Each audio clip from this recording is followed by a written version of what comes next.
like to have Easter, I'm gonna pick on Easter for a minute, just to talk about what went on when COVID hit. What was it like to be a student when we went through all of that? Would you guys mind just sharing that? Yeah, I'll share. It sucked. Agreed. The year that we went, we had all the teachers, it was their first year teaching. So we were learning and the teachers were learning, and we both finally got into a groove of learning versus teaching, and finally becoming a group.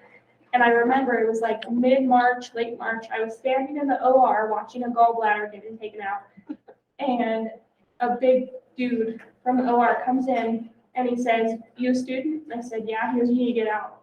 I said, "What?" He goes, "COVID just hit our hospital. You need to get out. Go find your instructor." I said, "Where is she?" "Well, I don't know, but you need to go find her. You need to get out. And one of your classmates might have been exposed."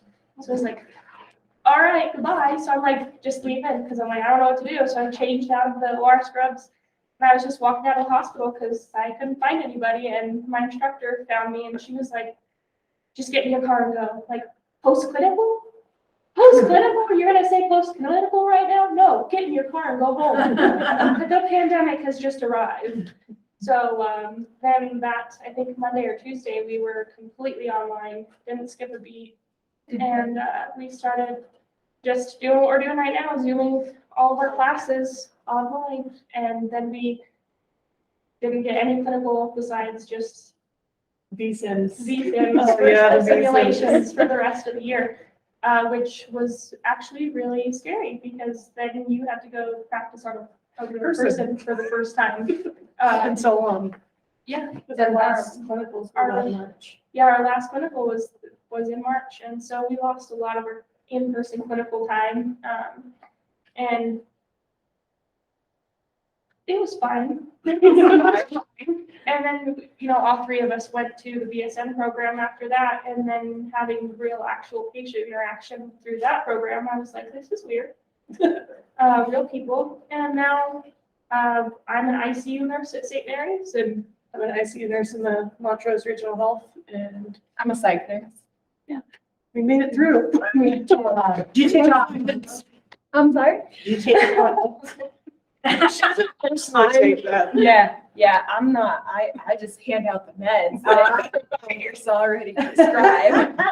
Dang. I think it made us very resilient because a lot of what nursing is adapting through change and walking in the door and not knowing what you're ever going to see or what you're going to get.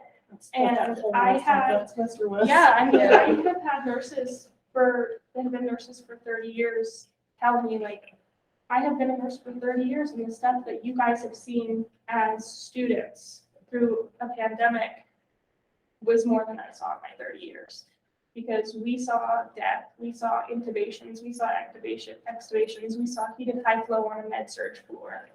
And now we're seeing patients that are very, very sick because they neglected their health during the pandemic because they couldn't make it to a hospital or they were too scared to go to a hospital. And so now we're seeing a lot of remnants of that, but it definitely made us, I feel like, more resilient and more able to walk in and be like, as long as it's not COVID, let's don't get ready. Just let it be a good day is all I want. But we just have to be patient. That's it. Also helps like a lot because I remember Geraldine, she hated technology. She was so bad at technology. And so she would never use a PowerPoint. Yeah, never use a PowerPoint because of how much she disliked technology. And then all of a sudden, we were all online. So somebody came to our house, installed a computer, all this other stuff. And there were so many times that we were like, Geraldine, we can't hear you.